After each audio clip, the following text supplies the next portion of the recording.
gentlemen, welcome back to A Hoops Journey, episode 128, with a gentleman who has a huge coaching resume, also may have played a little bit of hoop back in his day as well, that I'd like to touch on and check in about as well.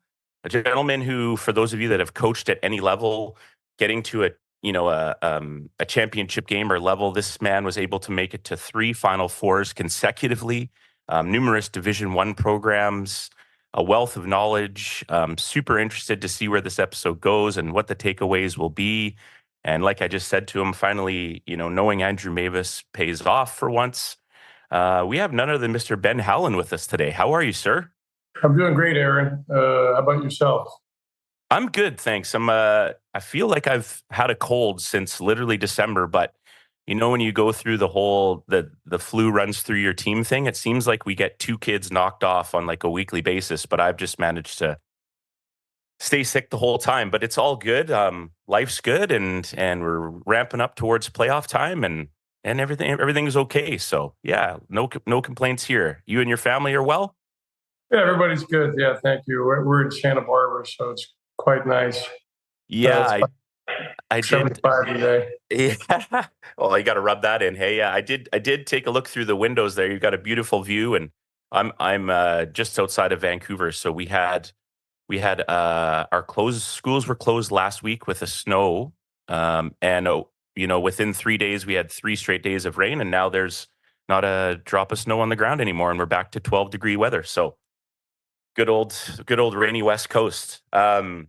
Yeah. What are you doing with yourself these days to keep busy? Is it long walks? Is it reading? And how is life for you? Life's great. I've been retired now almost 2 years. It'll be 2 years in March.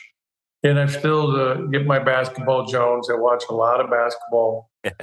I go to practices. I've been going out to UCSB and watching Joe Pasternak's team during the year, but follow UCLA and follow Pitt, Northern Arizona schools where I've been. Following a lot of my friends that are coaching, TCU in particular because of Jamie.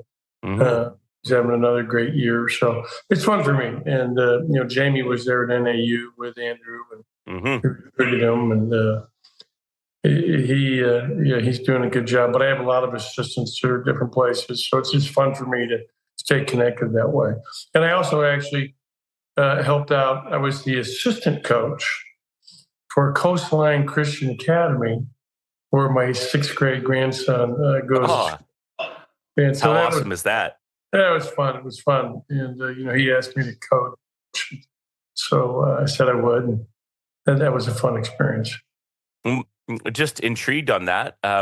What's the approach there for, being the assistant, knowing it's your grandson, and sort of, is it kind of offering advice when asked? Is it stepping in? No, when you needed? know what?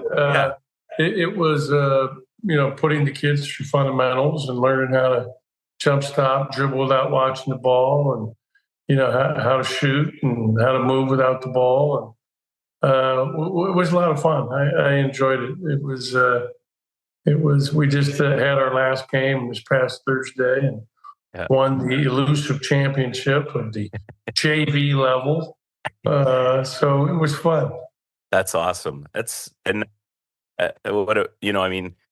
amount of games that you've been involved in, and just to be able to have those moments must be pretty special. I'm assuming. Yeah, they are. That's great. It was fun for the kids. Kids had a great time. So to me, that's everything. That's good. Yeah, exactly. Especially at that age. Well, let's go back. Let's talk about you. Many people that will listen to this episode obviously know your sort of Division I coaching career, but as a young person growing up, like, why did basketball start to become something that you were interested in? When I was a kid here, and I actually grew up in this area of Santa Barbara out in Goleta. My mom took me to the Goleta Boys Club when I was about 6 years old. And I'll never forget walking in there. And this was a place where there was a lot of kids, a lot of life, a lot of activity. It was a very young community at that time. And so I'll never forget walking down with Mr. Cellini, who was the head of the boys club, into the gymnasium for the first time. And So, when I first walked in there and saw guys playing basketball, and they play other sports too, but I was exposed early on and fell in love with the game, and grew up in that gym playing all the time. Mm. And so why was it, like, if it was soccer or another sport, do you think you would have been drawn? Like, what was it about the game? Was it just the instant connection to, some teammates and getting up and down? Do you even remember what it was? Or is it just a Yeah, feeling yeah. That's a great question. I love football too. My dad loved football. He was from Chicago. Mm. Loved watching, the pro game as well. But basketball is something that just always appealed to me. It was always fun. And the thing that was great is you could do it by yourself. I mean, you didn't need anybody else. All you need is a ball and a hoop, and you can practice, and you can have fun. So that was probably a big part of it. Is you could always play no matter what circumstance. You didn't need somebody else to be there in order to play catch or something like that. You just need a ball and a rim. Mm-hmm. And just the purity of those, older, like, kind of just youth leagues or community things. Like, whenever someone tells a story on the show about that being their first experience with basketball, I always picture some sort of, a darkish gym with like a stage on the end, and kids run up and down. So I think that's what's really cool about the game. And when you started to play that a little bit, and let's talk about your high school years, when did you start to think like, hey, I might be able to move on with this post-secondary? When did it become something where, you found that obsession that we all maybe have had at some point, where it didn't feel like work anymore? You just loved it so much, you couldn't get enough of it. I would say seventh and eighth grade. We had leagues at the boys' club, and I set the record for the most shots attempted in a game, 48. You're going to talk about makes, or? Well, yeah, we'll talk about makes, but I did attempt 48 shots in one game. He had made 17 of them. And okay. I still know my coach, who's now 80 years old, and said, you know what, you knew my role right away. You knew it before I did. And so it's always fun to see Coach Larry Branish. He's a guy, he's 80 years old. He looks like he's about 55. The guy looks like $1 million. He's in great shape. But he coached his team at the boys' club, and it was really fun. But he used to keep stats. So you'd know who the leading scorers were for each game. It was quite an ordeal. So that was when it became really fun. When you're competing and you're on a team trying to win a championship, and they're keeping your stats. That became pretty special. It was never work. It was always fun. The one thing I always did, Aaron, as a coach, I always tried to stress to my players that I coached that you've got to find something in life that you love to do, that you're really passionate about. Too many people go through life working a job that they're just doing to make ends meet. They don't really love it. It's like almost torture to have to go through. The one thing I feel very blessed about is I stayed involved with the thing I love most, which was basketball, my entire life. And it was a labor of love versus labor. And so I feel very grateful and very blessed to have had that opportunity.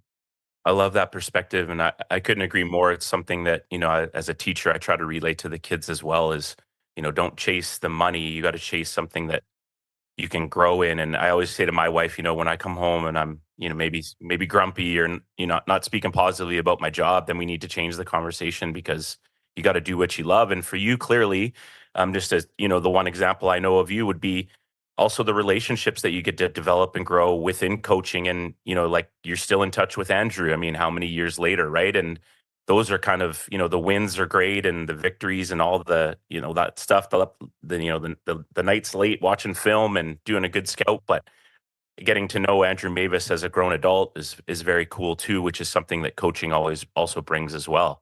Yeah, it really is fun. To see former players that are raising families, have, beautiful lives, are contributing to society. And it's tough. You go through a lot of things. Sadly, we lost one of our players from that Northern Arizona teams just about a month ago, and had the funeral this past Saturday down in San Diego for Michael McNair, which was really difficult. Guy's 47 years old, died of brain cancer. I had a college teammate of mine who was my best man. Greg Henderson just passed away last week and died on Monday. So yeah, just getting old is tough, but it's fun to stay connected to all your friends, whether it's your teammates, kids that you coached, coaches that you worked with, coaches that you competed against. It's really it's a special family in the basketball world. Yeah, for sure. We're frozen up here. Well, let's talk about Hey, Kim. Your, in your era and generation of, hear me? Aaron, you're not moving. It's like you're frozen now on the screen. You got me? I can hear you. You were frozen for a minute. So okay, all right. You'll have to edit that part. No problem. Now you're moving. Now we're good. Okay.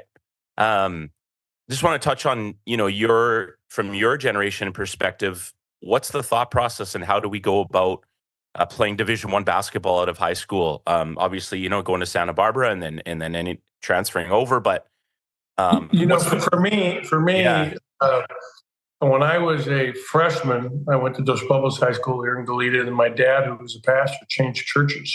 Okay. So we had moved down to the LA area where the new church was and moved to Cerritos. And we moved partly there because I was looking for the best basketball situation. I remember going down with my mom and seeing a few different schools where I thought, basketball was important. And we ended up going with Cerritos, which was a brand new school at the time. And it was fun. I mean, I got to meet a lot of, good people that I'm still friends with, 50 years later, that were my high school teammates. But my whole goal when I got down there was to get back to Santa Barbara and play with all my buddies.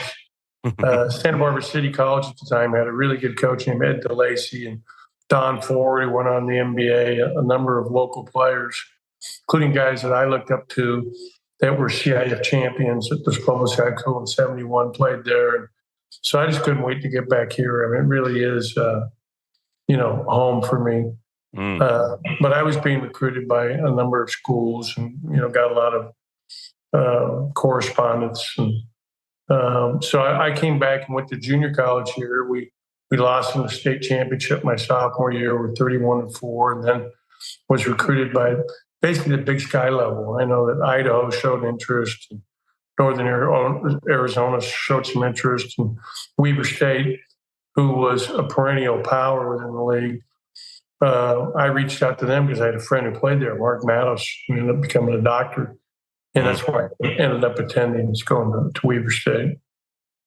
Okay, was that kind of the main connection? Was your buddy? Or was there another school that was close? No, you know what the main connection for me was? I wanted to go where you're going to win. So when I was recruited by Idaho, and I was recruited by Northern Arizona, I look at the back of their periodical information they sent to me about their programs, and it was like every year it was either Weber State or Montana that won the Big Sky. I wanted to go where I'm going to win. The whole idea is to win. And, at the time, they were just finishing a 12,000 seat arena that was going to be brand new. In fact, I played in the first game ever. We beat 19th ranked in the country, Long Beach State at home, in that first game ever in the D Event Center back in 1977. So that was a fun memory. That's awesome. Once you started to become a head coach, did you use anything or think about those times when you were a player and people were recruiting you? Like, I think one of the things is that, when you go through those experiences, you can take good and bad from them. Did you apply anything into your recruiting based on your experience from that? Or did you have a different perspective by the time you were having those conversations trying to get kids to come to your schools? You know what? I wasn't a highly recruited player, so I didn't experience the type of recruiting that I administered. I mean, to me, it's all about your relationship you build with a kid, his family. And, then there were different rules. You could call them as much as you wanted, and they change it to once a week. I mean, we saw every rule change known to man, during my career anyway. And but it's all about making and finding the right kid that fits the university and program that you represent. Like a kid, going to UCSB, which was my first full-time job, had to be a good student. You couldn't just recruit anybody because it's a UC school, and so therefore very difficult standards. And you have to be able to compete against really good students. So that everywhere is different. Like in Northern Arizona, we were in the middle of the mountains in a small college town, and I ended up going with the profile. I wanted great shooters that were from small towns, that weren't going to be, bored because they're in a town of, 40,000 people as opposed to 4 million. And so you had to find the right kid that could fit that environment. Yeah. And at Pitt, it was an inner city kid. It was inner city school, Northeast. I mean, we recruited the eastern cities. So everywhere is different, I love that reflection, and something. This is why I love doing this podcast. Is I never would have thought. People will probably make assumptions that coaches would just stick to their style and kind of stick to one way, regardless of where they were. But it sounds like early on you understood that, and you didn't have the ego to think, well, it's my way or the highway. Yeah, there's going to be some standards and expectations, but I've also got to be adaptable in who I'm bringing in, right? That's good stuff. What's interesting, Aaron, is that like in Northern Arizona, we led the country in 3-point shooting percentage 3 years in a row. Yeah, you were like a 2023 team. Yeah, exactly. And then at Pitt, it was all defense. I mean, we got a bunch of great athletes that could really defend, and we were super physical. I mean, it was like, we were very, very physical and tough. So everywhere is different. It's unique, but no question that those Northern Arizona teams were like today's teams. We shot a lot of threes, and we actually finished one of those 3 years. We were number one in overall field goal percentage too. We had really good shooting teams, and Andrew Mavis might be the best shooter I ever coached. It's either him or Ross Land, who was one of his teammates at Northern Arizona. I mean, unbelievable shooters. Can we just pause quickly and ask, what do you think Andrew Mavis in 2022 is like? Where does his career go from there? Because I think the game has changed so much. You just said the amount of players you've coached, and he's at the top 2 of shooting ability. Now with the 3-point shot being so predominant and so strong, what do you think an Andrew Mavis is like in today's game?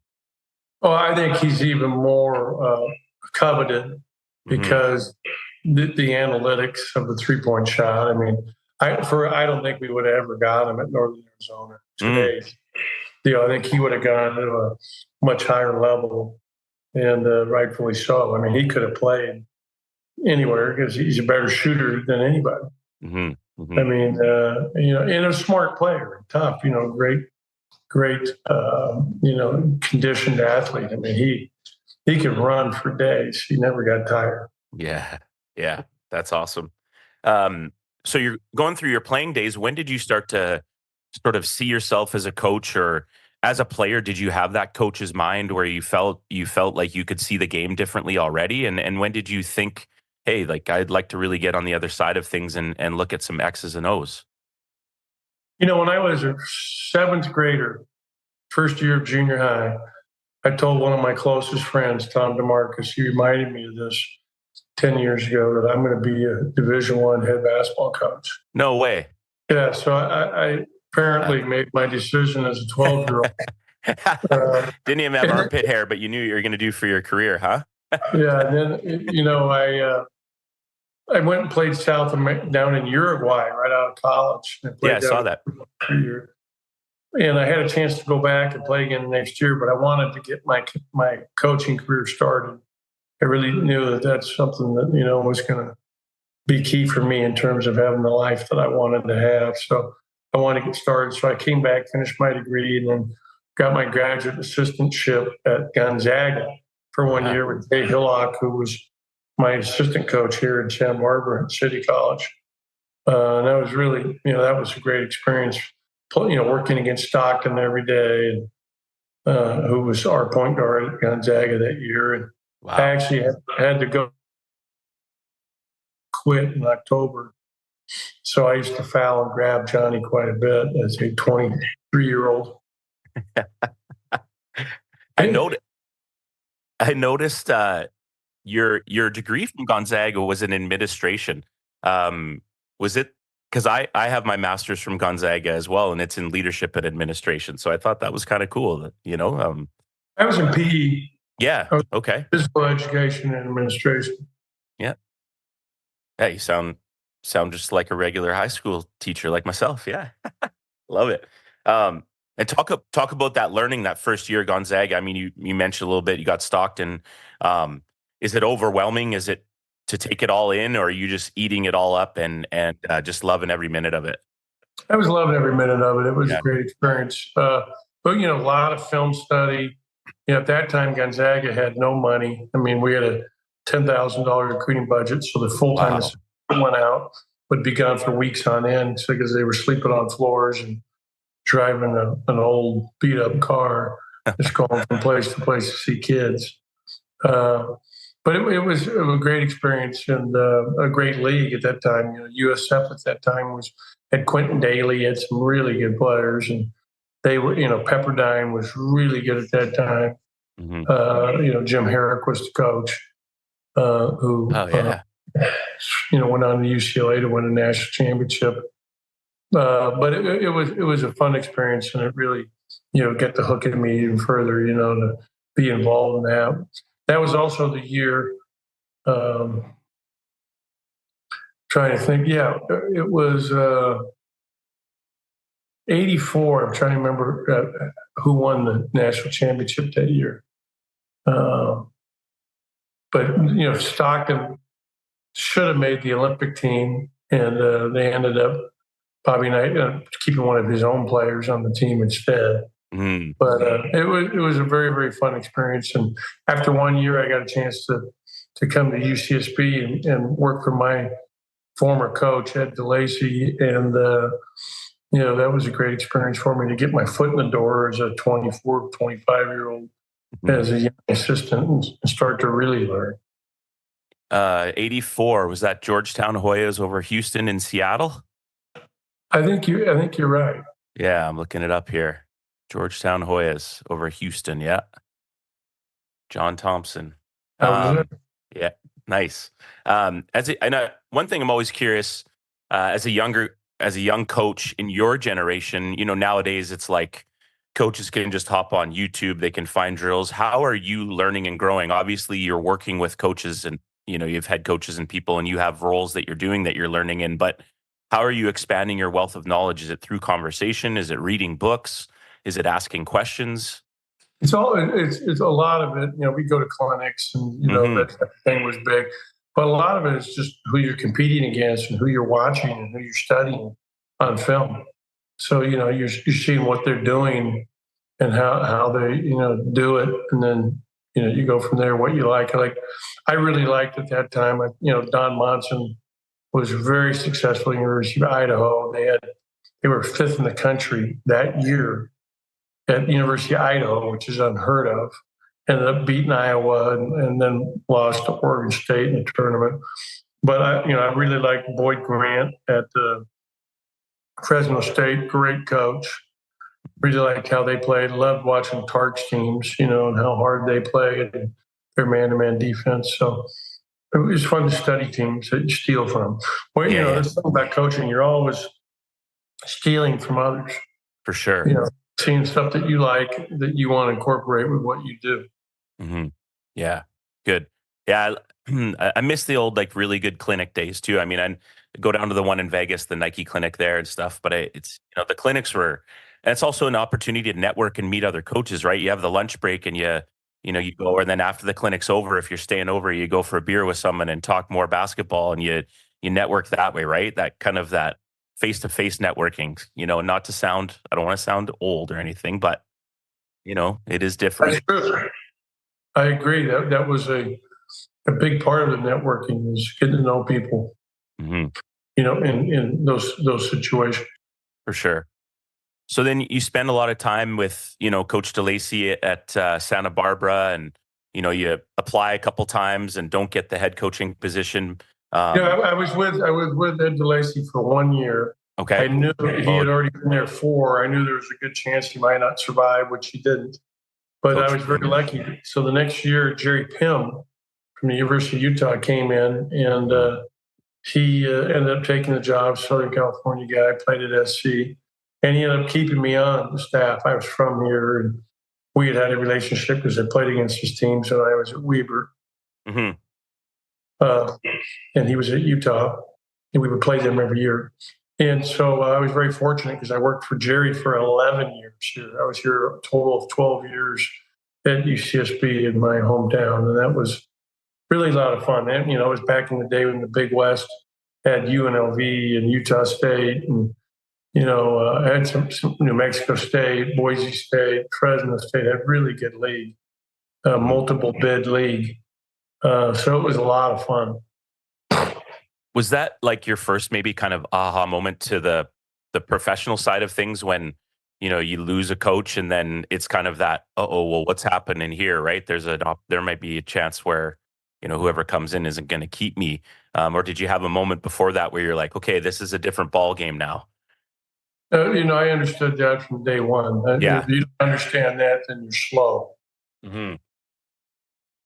And so is that stressful, or do you just sort of take it, month by month, year by year, and know that you're going to do your best job? And if someone doesn't see it as good enough, that, you could get your papers, and because that is one of the things about coaching at a high level is there can be some turnover. No, there's a total lack of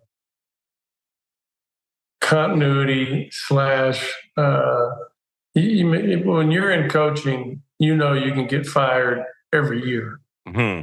Every year you're worried about your job. Every single year, even with a multi-year contract. Mm-hmm. So, you always feel that as a coach, 100%. That's one of the big motivators. I don't want to get fired. I have a family. Mm-hmm. And so is there more pressure to implement your culture and system quicker? For an example, out here in the public school system, they rotate principals every 5 years and 5 to 7. And my thinking is, how can you even create change in a school in 5 years, right? So as a head coach, you get your first job at Northern Arizona kind of taken over. Is there a little bit of pressure in the back of your mind to get that culture going, knowing that at any moment things can change? Or is it, I'm just curious to know.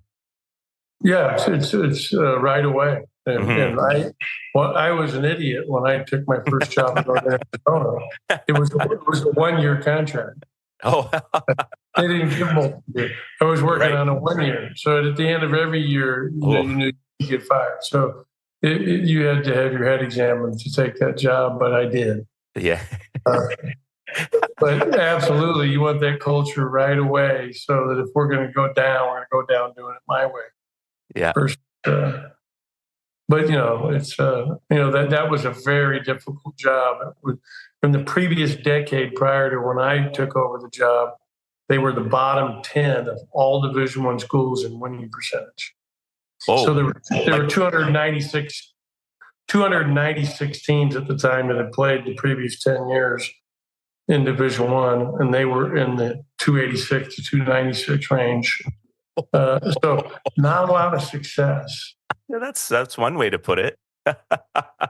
I guess in one half, there's stress there because it's like, wow, they don't know what winning looks like, but also, hey, I can try some stuff and go for it. And you're very known, and Andrew touched on it in his episode, just your approach to getting shooters and, getting all the small towns. And then how did it feel to just sort of see the shift happen and then making, you win the conference and make the tournament, like for a school like that? Amazing work, is so fantastic. Was it almost like overwhelming at how quick it happened, or did it feel like it was 20 years packed into 5? Well, the first 2 years when I was there, when we were building it, I think we won 18 games in 2 years. So it was rough. Yeah. Taking over and then implementing. And, the first year, you were building mostly with freshmen. We played a lot of freshmen. Then year 3, Andrew came in. He was a JC transfer from Utah, and really good player. Really good player. We felt lucky to get him. And Majerus really helped me with that. Rick Majerus had placed him there. And they came close to pulling the trigger on him, and probably wishes would have. But Rick and I became really good friends. He's one of the great influences of my life in coaching. When I was an assistant at UCSB, I befriended him, and we became real close friends. And I learned a ton about basketball and just how to run a program from him as well. But Andrew, he was, he's from Vancouver, but his JC was a one light town and a big turkey farming community. Yeah. So Snow Junior College out there. That's right. But yeah, it was in our third year we won the conference, but our point guard, who was MVP of the league, blew his knee out midway through the conference, Charles Thomas, which was brutal. We were winning the first 8 conference games by an average of 17 points a night. We were 8-0. We ended up winning the league, but we lost in the conference tournament. And the biggest reason is because of him. If we had him, we'd have gone to the tournament a year earlier with him. But he blew his knee out. I'll never forget it. It happened at Cal State Northridge. That was brutal. And then we get back from that trip. So this has happened. We still don't know that it's blown yet. We got to do the MRI when we get back to Flagstaff. And we get there and we pull up, and my backup point guard, who was a freshman, Rod Hutchins, his girlfriend was waiting for the bus. We get off the bus. His mom had a stroke and had died at 41 years of age. So he's getting back from this trip, finding out that his mom died last night. She didn't tell him until she could see him in person the next day. So, he was really, really obviously traumatized by that whole experience of losing his mother. Sure. So both our point guards went down, and it was just brutal, really hard, Yeah. And what's funny is, all these kids still stay in touch. I mean, we're on a thread. Everybody's still communicating with one another to this day. And that's, 25 years later. Yeah. It's really cool that there's still that real deep connection. If you're a basketball player out there in the Lower Mainland or BC in general, and you're looking for somewhere to play, we have a proud sponsor, and that is PGC Hoops. You can find them at pgchoops.ca. And the thing that makes them unique and that we're proud to sponsor them and them be a sponsor of us is it's a true nonprofit basketball organization. Found in the east side of Vancouver, the mission is cost-effective elite basketball for all. Find the website, take a look, register your kids, register yourself, look for the programs. And if you have any questions, reach out to me and we can contact you with the right people. This is a good program for the right reasons. We appreciate you, PGC Basketball.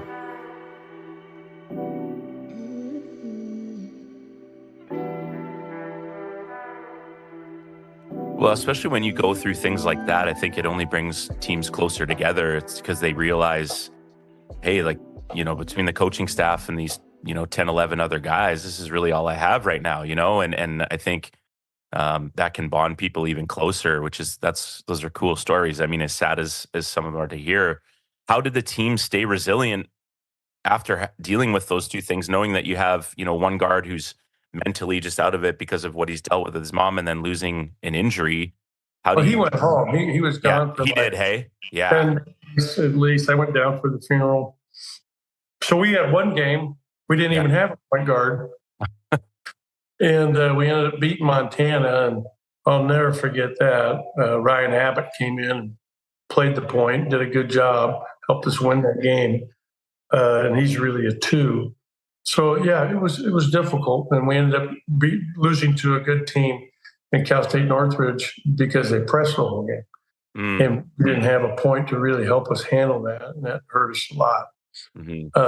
But our guys ended up going to NIT, and then we went down and played Arkansas. I'll never forget this. Prior to the game, they were doing a scout report on our team, and or maybe it was post game. They mentioned that Andrew Mavis had more moves than a trout in a hot skillet. They said more moves than a trout in a hot skillet. I've never heard that one before, so I thought that was pretty cool. And that was at Arkansas. So years later, I'm in the SEC at Mississippi State, and that guy is still writing for Arkansas basketball. So that was really funny for me to say, "Hey, I know you. You wrote that article." That was really fun. Yeah, that's awesome.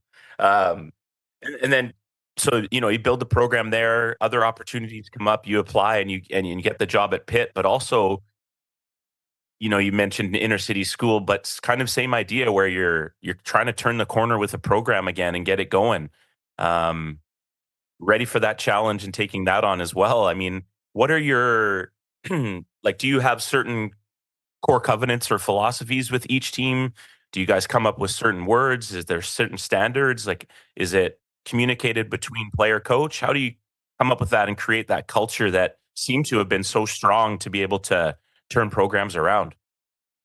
Well, our culture was basically just based on, being really hardworking, being tough, being together, being unselfish, working your tail off, outworking your opponent, really being unselfish and, a good teammate to everybody. Wasn't anything, that was different or, special at the time, I don't think. And we really believed in playing good defense, which I know is you always control your effort defensively night in, night out. That gives you a chance every night. And now we get athletes to do it. But I was really lucky to get that job. I mean, for the University of Pittsburgh in the Big East with, Syracuse, Connecticut, and Georgetown, and Villanova, et cetera, to hire some local yokel from Flagstaff.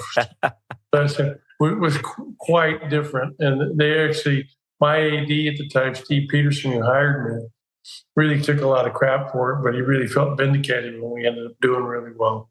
For sure.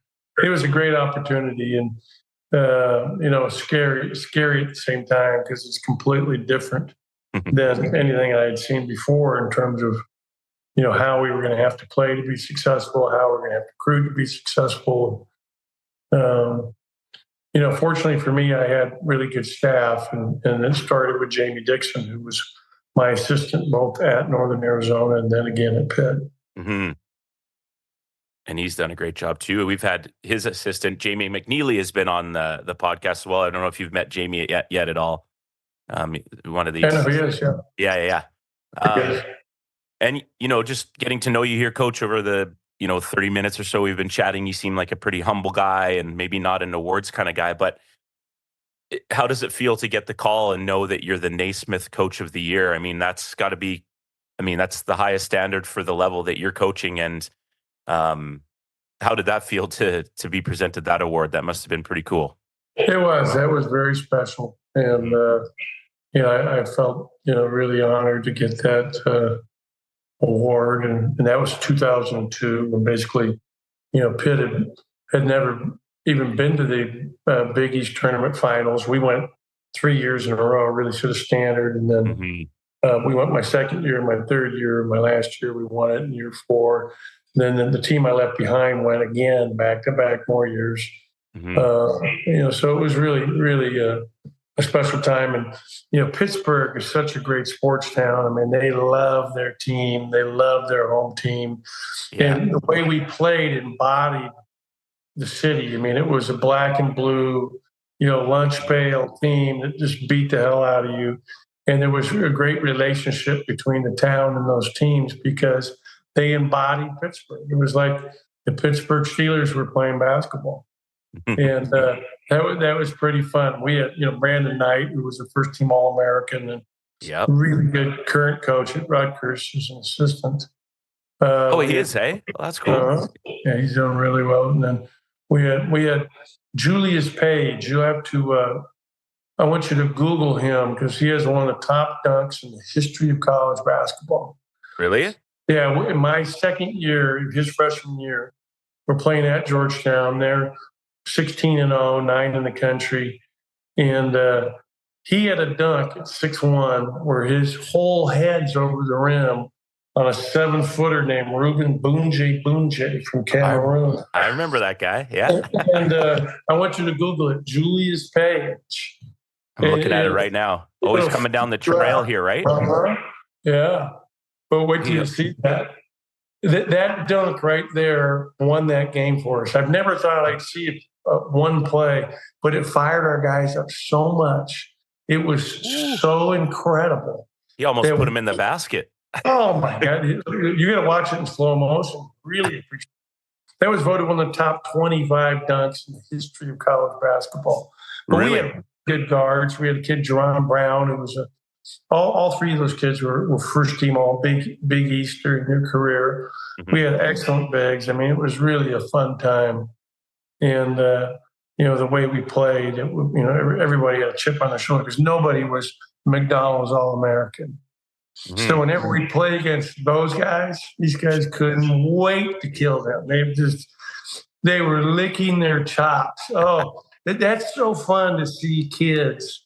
They want to prove themselves because they never got that recognition, that love of being, all this or all that, and they come out and just kick ass. I mean, that's nothing that I love more than that. Kind of a good feeling when you don't need to have the inspirational pregame talk because the boys' eyes just say it all right there. It's almost like, Coach, get out of the way and let us do our thing for today. Brandon was probably the best leader I ever coached. I mean, because he had the team collectively together on and off the floor. They were together all the time. And it really started with him. And that leadership, I mean, you're right. I didn't have to coach him. It got to be, they knew what was up and they were coaching. I mean, they really wanted it. They knew it themselves, what they wanted. Yeah. No, those are fun teams to be a part of. I love that. But also, a sign of good coaching and recruiting. You've got the kids they're bought in and they're ready to go and to compete. And I think that says a lot about what you were able to establish there. And then obviously you didn't get the opportunity to coach Levon Kendall, who's another Vancouver. I recruited him. Okay, I was wondering because he's around. Yeah, he's close to around your. Yeah, okay. In fact, you know what?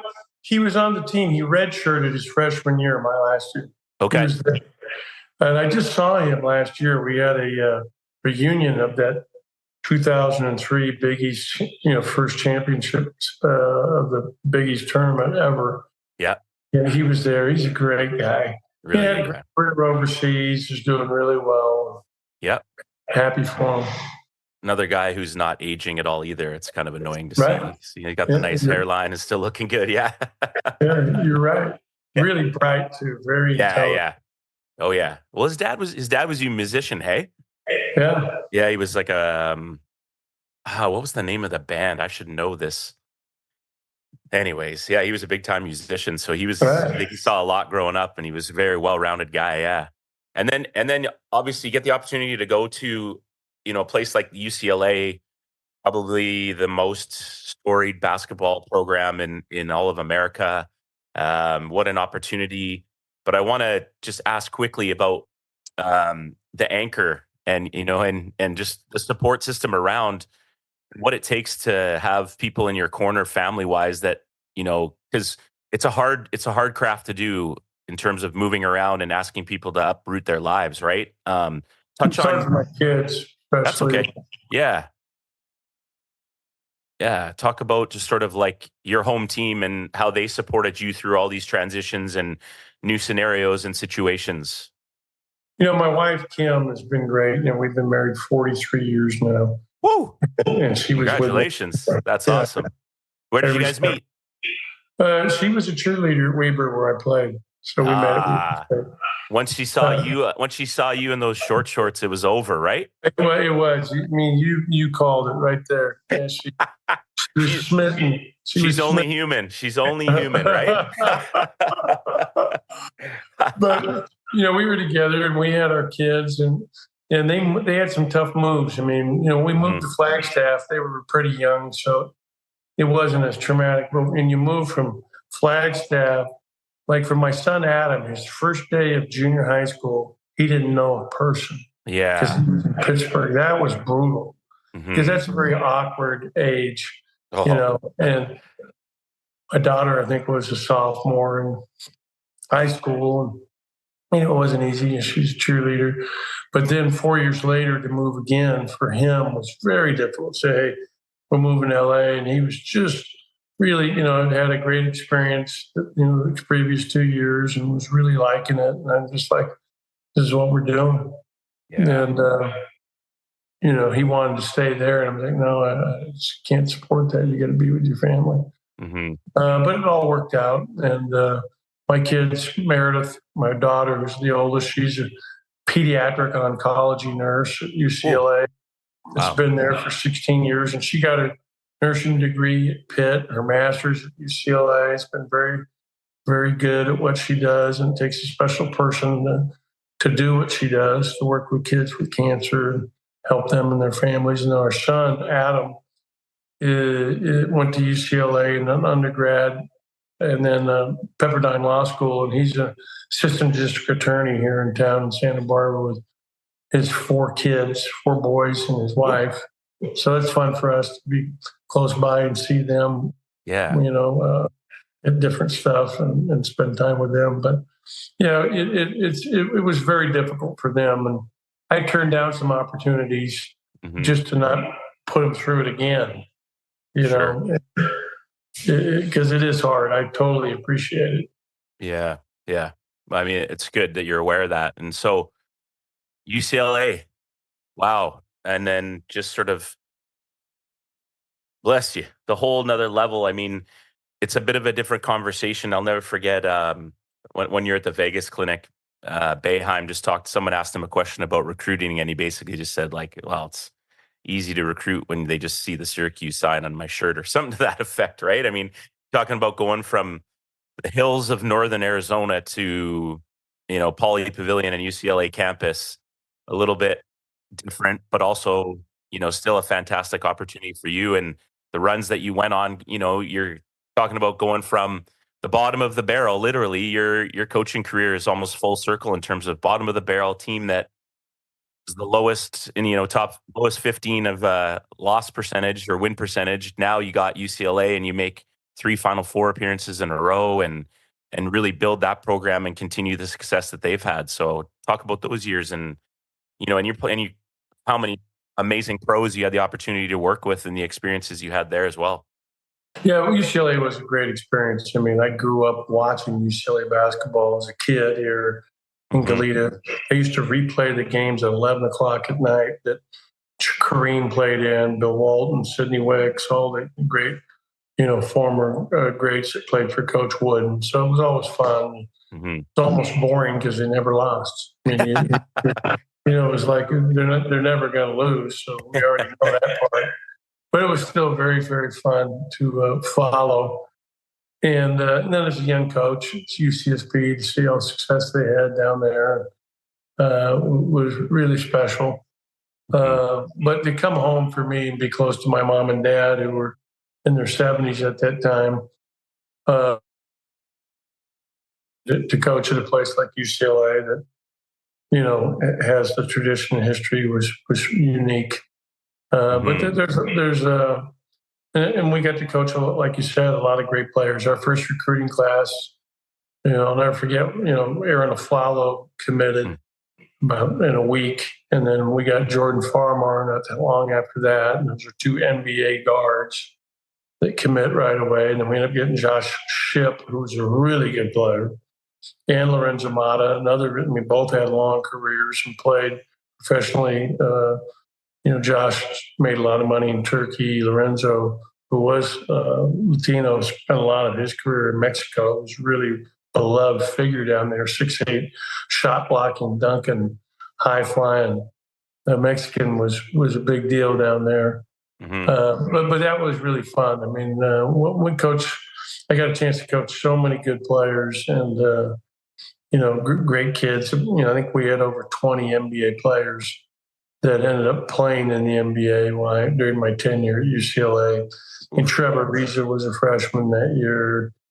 Dijon, we had a lot of guys that ended up, making it. And, Darren Collison, Luke Bouchard, Bob Moute, Drew Holiday, Kevin Love, and so many good players. It would take a while to name them all, but yeah, I mean, we had a lot of them. I mean, and even my last year, we won the conference with Jordan Adams, Shabazz Muhammad, Kyle Anderson, all first round picks, and had Zach LaVine signed to come in, and he was a first rounder. So, UCLA can get good players, no question. yeah. Let's talk quickly about Drew Holiday. He seems like such a phenomenal human being. I've seen so many interviews, listened to him on the podcast. What was he like to coach? I had him literally for 9 months. He was there and he was gone. Yeah. But he was great. He was great to coach. Really smart, incredibly bright. He and his entire family just really, really together mentally. He met his wife, who it's well chronicled, had some real issues with, a tumor that he supported her with, and she ended up surviving it, and, brain cancer. And, he's the consummate unselfish player. I mean, he makes everybody better. When you're talking about great players, those are the guys that make others better. He exemplifies that as well as anybody.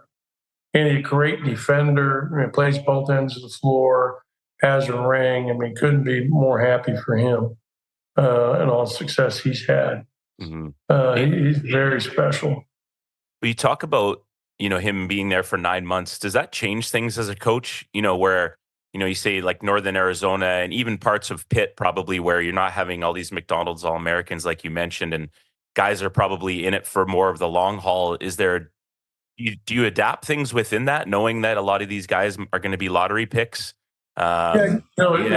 With him, we knew there was a good chance he could leave after one, but you never know for sure. Sure. And I don't know that anybody's ever been hurt by playing longer. Like Darren Collison played 4 years in college and could have left after his sophomore year. And actually helped him because he could not have handled having to sit on the bench if he had gone early. Because it drove him crazy to have to sit. Yeah. I mean, he wanted to play so bad always. He would be sitting there fuming when he's not in the game. And not in a bad way, just in I love to play so much. But, it's very, very unique. And, the UCLA to be there for 10 years was a great experience. Coached a lot of great players, a lot of great relationships. And obviously we had, a fair amount of success. Yeah, that's one way to put it. Now, just being aware of time and everything, one question in terms of the UCLA, those runs and all the success and everything. Is there one season that sticks out? Like when we talked to numerous coaches on this podcast, and it seems like many coaches, they spend a lot of time dwelling on they can remember the losses, or like you mentioned, a bad injury as opposed to a victory. Was there one of those Final Four runs that still sticks with you today, or were you just sort of content with giving it a good run and letting the chips fall and the season ends where it ends? Because making it to a Final Four once is one thing. To do it as many times as you did is a testament to your coaching ability and to the kids that you coached as well. Probably the greatest memory during any of those runs was the win over Gonzaga, because we were down, I think 17 or 18 with 10 minutes to go. It's in Oakland, to get to the Elite Eight, and made this miraculous comeback. They were really good. They had Morrison and were a really good team. So to come back and win that, and it's funny because I talked to friends and people I knew, and they said the whole building was like stunned when the game was over. Like, did that just happen? Did we just see that? I mean, that's how wild it was. And they still play that game. Gus Johnson still has the call, who's just absolutely fantastic in terms of the announcer on that game. But that was a pretty special thing to go for the first time. And we ended up beating Memphis in the next game in a really ugly, neither team could score game. We beat LSU before losing to a really good Florida team for the championship that had Noah and Horford. They were stacked. Yeah, they were really good and really well coached. Back to back, yeah. Yeah, but it was, all of them are fun. All of them. Was that the game where they, like, then it kind of went viral a little bit where they panned in on Morrison and he was crying? Yeah. Okay, that's right. And I think one of our players helped him up. Yeah, that's right. Yeah. Lift him up. Yeah. What was it like coaching Russell Westbrook before we just sort of move on to the next phase and some fun questions? Like, what was his, I'm just curious, what was his leadership ability like? Did it take time for him to develop that, or was he sort of a go-getter like he's always been? I mean, you see him now and, he's coming off the bench for the Clippers, and that's really changed their team around in terms of, and I don't know if people really credit that enough to him to be able to step back and let the other guys sort of take that. And now you see how they're competing and playing. They're almost unstoppable. What was it like working with a guy like that who's just sort of like, we're talking about a top player of all time in the history of basketball? You know what I mean? An NBA MVP. It was special to, and had no idea he'd be that good. When he signed with us, he was a late signee in April of his senior year. He was a kid that was very young for his class. So he was 17 when he started college in September. So he was 6'2", maybe 175 when he entered UCLA, and he ended up, by the time he was a sophomore, he was 6'4", 195, and had really grown and gotten stronger. But he really developed his skill package. He always played with such exuberance, such a love for the game, such a great teammate. He only knows one speed, which is full speed always. There is no, cooling it or taking it easy. I mean, he's a competitor extraordinaire. So it's real, hey? Like, he's actually like so that. Much fun. Hey, let me tell you something, Aaron. Yeah. At the start of every practice, we'd do 5-man weave, and he'd always be in one of the two outside lanes, dunking the ball as hard as he could every day.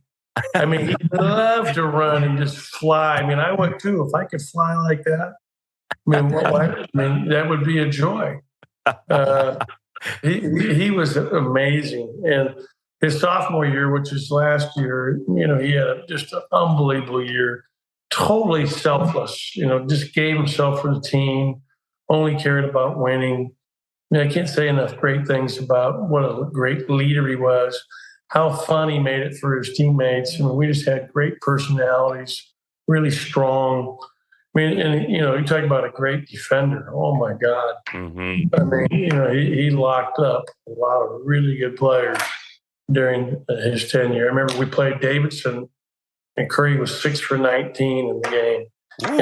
And he really did a great job defending Steph. Yeah. And they were really good. They ended up going to the Elite Eight that year. Davidson team that we beat. Yeah. I think they had us down early too, like 10 or 12. They were good. Well coached. But yeah, he was a joy to coach. And Kevin was the same. He was there 1 year, and he was the number one player in the country coming out. And you talked about fundamentally sound. And another great leader, a guy who really, really was skilled. I mean, his skill package is beyond belief for a kid coming out of high school. That's because of his dad. His dad, Stan, was a pro, and he taught him perfect fundamentals at an early age. I mean, his two-handed passes or his ability to outlet the ball over his head, just all the little things that, you have to do early on to be really good at. He did, and he was just phenomenal. I mean, couldn't be happier for players that have gone on and done what they've done. Both, and I'm happy, for the guys that end up getting rings. Norman Powell's got a ring in Toronto. And Trevor has two. With the Lakers has the Jordan. Drew Holiday's got one. I mean, we got a bunch of guys that have had the opportunity to get a ring. Obviously, Kevin got one with Cleveland. It's fun, it's special. Yeah, it is probably. I mean, it's neat.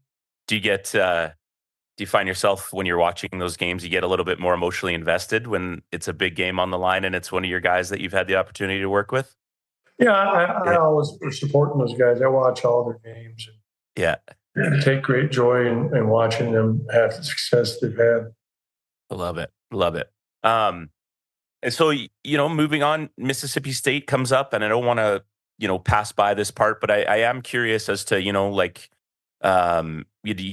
take them to another tournament appearance and another program working and grinding. When you're done there, what's the conversation, and when did you just kind of realize, like, hey, I think my time has come, and I've got, grandkids, and I've got my health, and my wife's still around, healthy, and maybe it's time for something different, which must be a hard thing to come to after so many years involved in the game. You know what? I still have opportunities. I mean, I turned down an opportunity to coach somewhere else after Mississippi State, Yeah. and we loved our time there. I mean, that was a very difficult job because it has, a small recruiting base in the state that you share with another university in Ole Miss in that case. Mm-hmm. And they're doing a good job. I'm really happy for my former players that have done well there the last year and a half. But it was a great experience. Really nice people. Really coached some great kids. I feel really lucky to have had the opportunity to coach. And being in the SEC was special. It's a whole different world down there in terms of how much they care about college athletics. And especially football. They like some football down in the SEC, but they love everything. I mean, but football is the deal. It's just, you don't have the pro sports.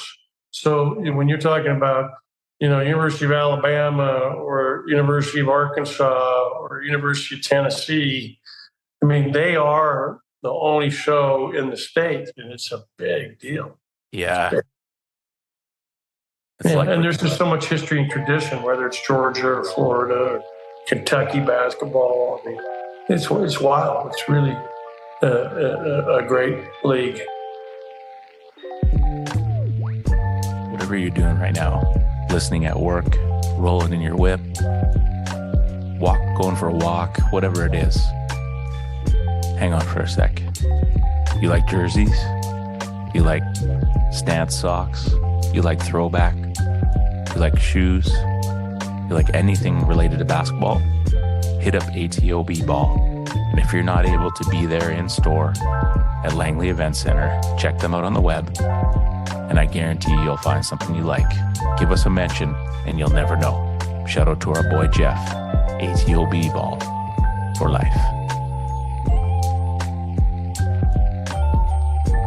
For you, going forward, you touched on it at the beginning of the episode. Do you see yourself just sort of dabbling in and, watching practices and being kind of a resource for people if needed, speaking at clinics? Like, how are you going to find that balance of settling into sort of retired life? Because it takes time, right? And I don't know if you're feeling it already, like you are settled in, or if it's still a work in progress for you. It's a work in progress, but I've enjoyed my time, my freedom. When you're coaching Division I head coach basketball, it is 24/7. You have to have blinders on. It's 365 days a year. There is nothing else. It's every day. There is no day off. You are always responsible for your program, your players, and everything that goes on with them on and off the floor. Mm-hmm. So it's constant. And to have that freedom to not be completely, tied down. And you are mentally at all times. Mm-hmm. I mean, there is no time away. So it's been good, and you never say never. I mean, you never know what I'll do. It's pretty nice where I'm at right now. I think. Good. Yeah.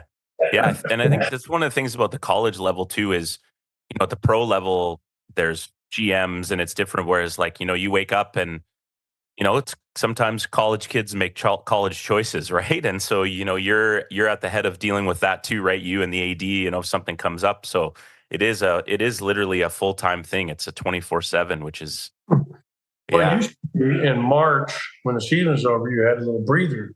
Mm-hmm. Now with the transfer portal, and then I have You have to put a whole new team together every year. Yeah. There is no break ever. Yeah. And it's really, it makes so much more difficult, and it's bad for the kids to not have the continuity within a program and all the attributes that you gain from that versus changing, 4 schools in 4 years. It's crazy. It's like, AAU, glorified AAU basketball. Mm-hmm. What are your thoughts on the state of AAU these days? Well, I don't know as much AAU. I just know college basketball. And Yeah. I think that the transfer portal has made things very, very difficult. And I think it's overall been a tough thing. Mm-hmm. Now you're in the courts right now. They're trying to determine if they can just transfer every year, and that may pass. That would be scary. There's no sense of loyalty or honor. I agree. Those are 2 good words. There is no sense of that, and a little bit of a me first, which is tough to see, right? Yeah. But which is our culture. Sure. Which is our culture here, where we're from. You don't see it as much in the Euros. They come over there, Yeah, it's true. All right, let's do some fun questions and we'll get you on your way. Did you look these over? Or do you have no idea? No, I glanced at what you sent me. Okay. So you and your wife, you got the best seat in the house to a concert. Who would you like to see? The artist can be dead or alive. I've seen a lot of good concerts, so that's a tough one for me. It could be a repeat. Maybe it's one that you'd like to see again. That's okay. Your choice. I'd like to see you. I haven't seen. I'd like to see Ed Sheeran. I really would like to see him. If you can give me tickets, that'd be great, Aaron. I'm available. I'll make that happen for you. I'll tap into some people. But I'd really like to see Eddie. But I've seen all Stevie Wonder, Aretha Franklin, to Marvin Gaye, to Prince, to a number of people that I really like. And I've seen some good rock and roll as well. I like John Mellencamp. There's a lot of different artists. Crosby, Stills and Nash. Crosby was from here in Santa Barbara. So it was always cool. James Taylor saw on the Bowl this year, along with who else did I see? Van Morrison was great. Oh, I bet that'd be fantastic. Yeah. So I have a lot of different interests when it comes to music. I like that. I like the Ed Sheeran call. That's a good one. All right, there'll be someone out there. We'll get you taken care of, Coach. If you had a choice, so it's you wake up, maybe your wife's out for the day, and you got the day ahead of you. Are you going books or are you going movies? Oh, I'm a movie guy, 100%. Talk to me here. You got some go-tos that you go back to, or you just? I've seen Godfather 1 and 2 each probably 60 times. 60? 70 times. Really? Yeah. I've seen it that many times. Love it. But I've seen a bunch of movies multiple times. Goodfellas, it's got to be 40. Casino, got to be 40 or 50. That's one. But, I like different genres. I like the Vietnam genres because I grew up in that too. So Platoon is a great one. Apocalypse Now is a great one. Stanley Kubrick's one. It's really good. There's a number of really good war movies, that I've appreciated over the years. I love movies, though, and certain actors and directors. Love it. What am I, a comedian? I amuse you? Goodfellas. What a movie. So good. And Joe Pesci. Yeah. Classic. Okay, so then you're sitting down for that movie. Obviously being aware, we got to make healthy choices, but you get a little bit snacky. Is there a bag of chips that you might grab that stand out for you, or you're not a chip guy? Not really. I'm not a big chip guy. I wouldn't say that. So what are you going with then? Popcorn. Popcorn. Okay. That's fair. Do you ever dabble with like the white cheddar, or you just keep it OG with just butter, salt? Yeah, just butter, a little bit of salt. Yeah. That's fair. Definitely no cheese. No? No. All right. You touched on it a little bit, in your lifespan so far, who've been some of the most important people in your life? Well, my parents, obviously. Mhm.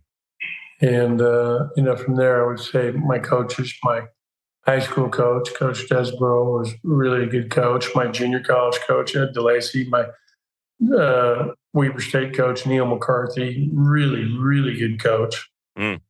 So they all had a huge effect on me. The guy that taught me how to play, Sal Rodriguez here at the Cleveland Boys Club, was a big influence. And in terms of being a coach, working for Jerry Pym, I learned a lot from having spent 11 years with him. And then, as I mentioned, Rick Majerus probably taught me as much as anybody about the game of basketball. And, really tried to learn as much as I could from him because his whole life was dedicated to, the game. Now, when you said really, really good coach, to you, what makes a really, really good coach? Why would you say that about someone who A coaches? good teacher, someone who really has a plan, and can really get the information across, motivate, teach, gets to the details, the little things. I mean, it's a lot. There's a lot. It can also be the ability to recruit and get players. But give you an example. My junior college coach ran motion, which now is all they run in the NBA. But he was way ahead of his time. I think we shot 55% for a team on the year. I mean, he was really, really ahead of his time in terms of teaching 5-man motion. And Neil ended up being one of the foremost experts of the amoeba defense. That's what Tark used to call it. Yep. But it was really a good defensive coach. It was a 1-1-3 zone with pressure that was unique. Fresno State did it with Boyd Grant. Tark did it the year they won the national championship and beat Duke by 30, was with that defense. So that was always interesting. Love it. All right, now you can take this however you want. So it could be maybe 4 of your favorite teammates, 4 of your favorite people you've coached, 4 of your favorite players of all time, but it's you and 4 other guys or ladies, doesn't matter. You're on the blacktop. So it's, call your own 3s and 2s, whatever. So it's a different kind of game, right? There's no officials or anything. Who are you going on the court with so you can run on the park all day, not lose? Well, I have to be on the team. I can't. I have to be one of the 5 guys. Listen, you're Ben Howland. You're a Naismith Coach of the Year. You can coach the team and pick 5 guys. How's that? All right, that's what I prefer. So I'm going to take. I'm going to go with Kobe, Michael, Magic, and then I'm going to go with Kareem, and I'm going to take Larry Bird as my 4-man. I would like to say I'm surprised by this 5, but I'm not, and I love it.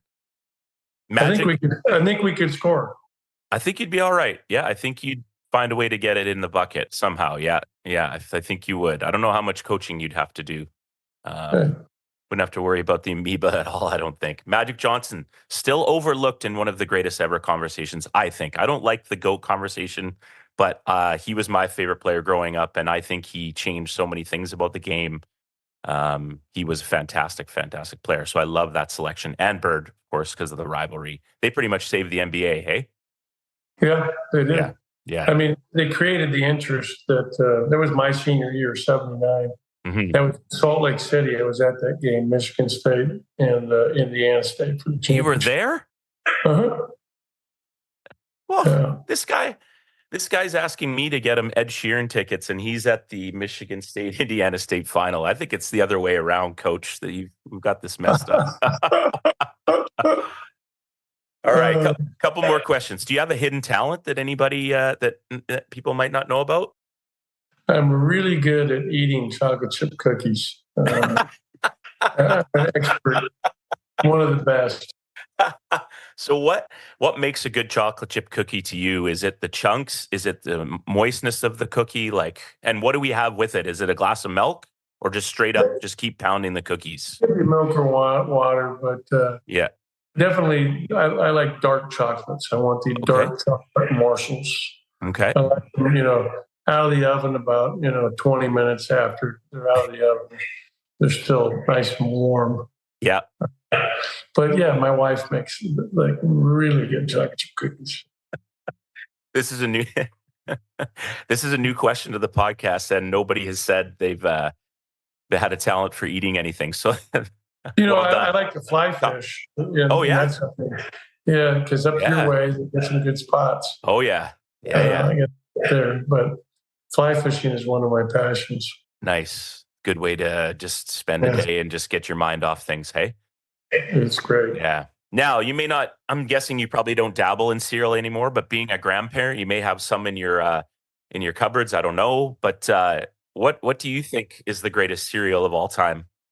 Well, Rice Chex are what I eat now currently. But the greatest as a child would have been Lucky Charms. How unhealthy they were doesn't really, register with a 10-year-old. But Lucky Charms, magically delicious. Guess what we have in our cupboard in our house? Yeah, some Lucky Charms. Lucky Charms. Oh yeah. If it's not a cereal if it doesn't change the color of the milk, right? Like it's so unhealthy. So bad. All right, Coach. Well, this has been fantastic. Really appreciate you taking the time to be with us. Last question for you. Who would you like to see on our podcast? Is there someone out there that has a good story, is not afraid to just chat it up and talk basketball and sort of life, and they could be a coach, a player, but the pressure would be on you, so don't throw anybody's name out there that you don't think would be willing to do it. Is there someone out there that's got a good story for us? You know what? Let me think about it. I'll get back with you. Okay. Awesome. Okay. Last thoughts or reflections? Thank you so much. I mean, you're a legendary coach, a Hall of Famer in so many different ways. I love how basketball creates connections with people, and that, our buddy Andrew Mavis had the opportunity to work with you when you were just getting going, and what that turns into, and that you guys still have a relationship and how powerful that is. But do you have any last thoughts or reflections before we let you go? Just that I was very blessed to be able to do what I did for a living as a basketball coach my entire life. And that's, believe me, I'm very grateful and very thankful to God for that, because not many people get to do what they love to do. And I always reflect upon that. I was really fortunate. So I'm thankful. That's great. And I think if there's one thing people can take away is just that. If you're sitting there in your car or at home listening to this episode and kind of thinking, I'm not really happy with my work or whatever, you got to pursue things that you love and wake up every day excited about it. And Coach, you did that for decades and decades, and we're thankful for everything you've done for the game. Health and happiness to you and your family, and continued success in whatever it is you choose to do in retired life. I hope you catch as many fish as you can and eat as many chocolate chip cookies as you can until your wife tells you to stop. Thanks, Aaron. Good visiting with you. You're welcome. You too. Episode 128, and we will see everybody on the next one.